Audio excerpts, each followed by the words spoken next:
I still think the Carolina Panthers could win the NFC South. If the trend continues, then it will happen, and the NFC South champions will be the Carolina Panthers for the 2025-2026 season. If you look right above the schedule, the Panthers beat the Jets. Then they came and had an embarrassing loss to the Bills.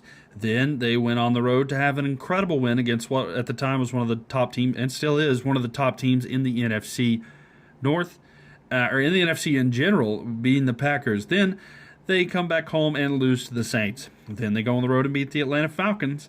And then they go on the road and lose to the San Francisco 49ers.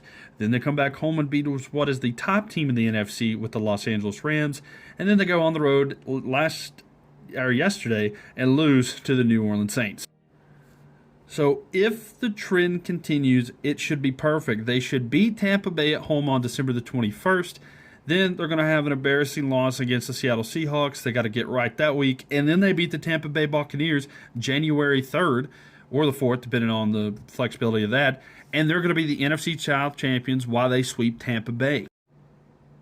I understand this is absolutely cope, but you have to understand if the trend continues, this looks the way that it's going to be. I hope my Panthers can do something. It's been frustrating, especially with the loss against the Saints. But hey, there's still hope. We still have to sweep them, or they have to lose to the Dolphins or something like that, and we have to beat them at least once. But who knows? The way that this season's been for the Panthers, it wouldn't surprise me if something crazy like this happens, but I need them to lock in, especially after getting embarrassed by the Saints twice this year.